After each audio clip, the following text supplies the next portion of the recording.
నీతిమంతుడు, నిర్దోషి, పాపుల్లో చేరక ప్రత్యేకంగా ఉన్నవా? మానవుడు అనగా మనము దేవుని చేత సృజింపబడిన వారం.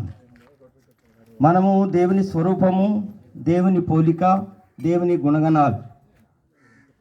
మనం అందరము కూడా మోక్షానికి వారసులం. అయితే ఇక్కడ దేవుని శత్రువు ఉన్నాడు, మన శత్రువు అయిన సాతాను, అపవాది.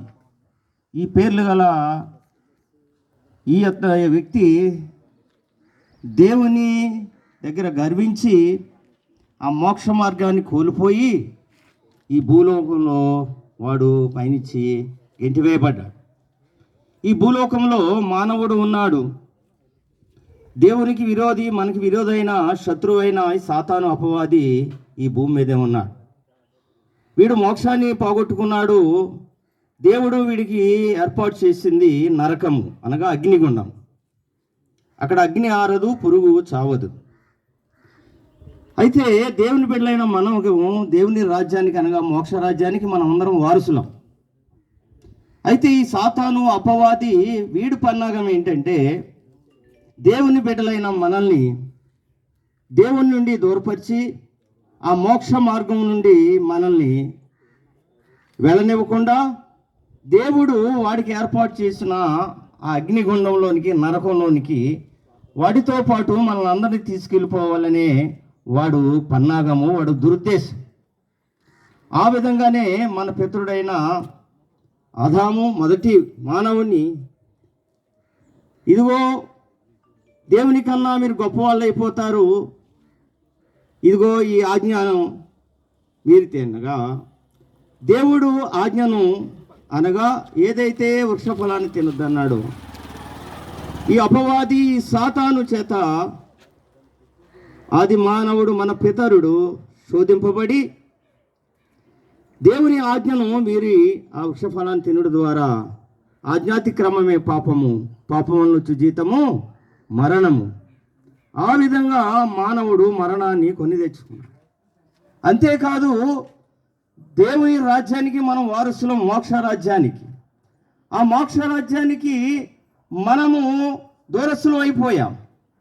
అంతేనా, అపవాది సాతానుగాడికి దేవుడు ఏర్పాటు చేసిన అగ్నిగుండంలోనికి వాడితో పాటు మనందరినీ కూడా తీసుకువెళ్ళిపోవచ్చుండగా దేవుడు మనల్ని ఎంతగానో ప్రేమించి, ఎందుకంటే ఆయన బిడ్డలము, ఆయన స్వరూపము, ఆయన పోలిక, ఆయన గుణగణాలు, మనల్ని ఎంతగానో ప్రేమించి ఆ అగ్నిగుణం నరకం నుండి వెళ్లకుండా మనల్ని తప్పించడానికి తండ్రి అయిన దేవుడు తన ఏకైక కుమారుడు, మన ప్రభును రక్షకుడైన యేసుక్రీస్తుని ఈ లోకానికి ఆయన పంపించాడు. ఆయన దేవాతి దేవుడై ఉండి ఆ మహిమను, ఆ అధికారాన్ని ఆయన విడిచిపెట్టి మానవులైన మనలాగా రక్త మాంసాలు ధరించుకొని ఈ భూలోకానికి ఆయన దిగి వచ్చాడు.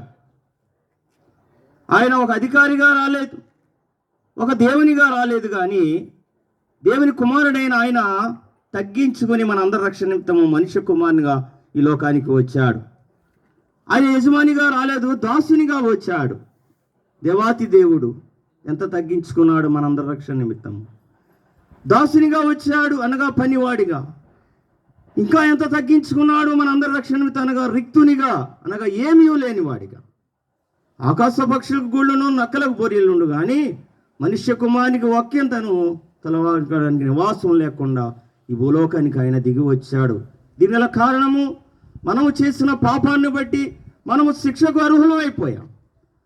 మనల్ని క్షమించి అగ్నిగుణ నరకం నుండి మనల్ని తప్పించడానికి మనకు రావాల్సిన యావత్ శిక్షను మన ప్రభువును రక్షకుడైన యేసుక్రీస్తు ఆయన పైన వేసుకున్నాడు. ఆ కలువరి శిలువలో మనకు రావాల్సిన యావత్ శిక్షను ఆయన పైన వేసుకొని ఆ కలువరి శిలువలో మనందరి రక్షణతో ఆయన బలియాగము చేశాడు, బలి అయ్యాడు. నిజమే, ఆ శిక్షకు అర్హులము మనం.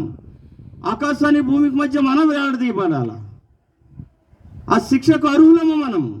కానీ మనకు రావాల్సిన యావత్ శిక్షను ఆయన పైన వేసుకుని, ఏ పాపము చేయని ఆయన, పరిశుద్ధుడైన ఆయన, నీతిమంతుడైన ఆయన మనందరి రక్షణ నిమిత్తం ఆ శిలువలో ఆయన చనిపోయి సమాధి చేయబడి మూడో దినాన్ని మృత్యుంజుడై తిరిగి ఆయన లేచాడు. ఆ కలువరి శిలువలో ఆయన చేసిన ఆ త్యాగము ద్వారా, బలియాగం ద్వారా పాపులైన మనల్ని క్షమించాడు. గొప్ప రక్షణ భాగ్యాన్ని మనకు అనుగ్రహించాడు. భయంకరమైన అగ్ని ఉన్న నరకం నుండి మనం తప్పించాడు. ఏదైతే మనము కోల్పోయామో మోక్ష రాజ్యానికి మనం అందరినీ కూడా వారసులుగా ఆయన చేశాడు. ఎంత ధన్యత మన ప్రభువును రక్షకుడైన యేసుక్రీస్తు ద్వారా మనకు ఇవ్వబడింది.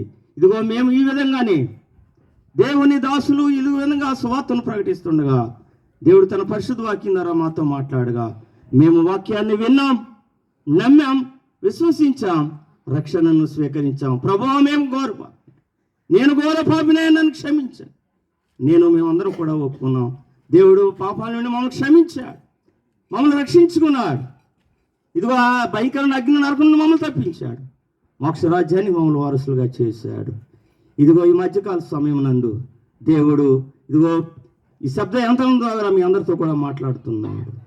ఎక్కడికి వెళ్ళవలసిన లేదు, ఉన్న పాటున ఉన్న చోటనే. ప్రభువా మీ పరిశుద్ధ వాక్యం ద్వారా నాతో మీరు మాట్లాడారయ్యా. మీ వాక్యాన్ని నేను విన్నాను. నేను ఘోర పాపినయ్యా, నిజరక్షకుడు నీవే, నన్ను రక్షించు అని ఒక్క మాట మీ నోటితో మీరు ఒప్పుకునే ఎడల దేవుడు మమ్మల్ని ఏ విధంగా క్షమించాడు, మిమ్మల్ని కూడా క్షమించి రక్షణ భాగ్యాన్ని మీకు అందించి మా మోక్ష రాజ్యానికి మిమ్మల్ని అందరిగా వారసులుగా చేయడానికి దేవుడు ఎంతగానో ఆశపడుతున్నాడు. అట్టి కృప మీ అందరికీ మనందరికీ దేవుడు అనుగ్రహించును గాక. ఆమేన్. చిన్నపాటి ప్రార్థన చేస్తున్నాం అండి. కృపగల దేవ మీ ఘనమైన నామానికి వేలా స్తోత్రాలు చేస్తున్నాం. ఏ మధ్యకాల సమయం నందు కలపల్లి గ్రామ ప్రజలందరితో కూడా ఈ పరిశుద్ధ వాక్యం ద్వారా మీరు మాట్లాడారని మేము విశ్వసిస్తున్నాం. అందుబట్టి వేలా స్తోత్రాలు చేస్తున్నాం. ప్రభా మరి వాక్యం అందరి జీవితాల్లో మీ యొక్క ఆత్మకార్యాన్ని, రక్షణ కార్యాన్ని కూడా మీరు జరిగించారని మేము విశ్వసిస్తున్న ప్రభా సహాయం చేయండి. బిడ్డలందరినీ ఆశను దీవించి మీ కృపలో వర్ధిలింప చేయమని మీ ప్రియకుమారుడు మా ప్రభువును రక్షకుడైన యేసుక్రీస్తు నామమున మీకే ప్రార్థిస్తూ స్తోత్రించి అడిగి వేడుకుంటున్నాం మా పరమ తండ్రి. ఆమేన్.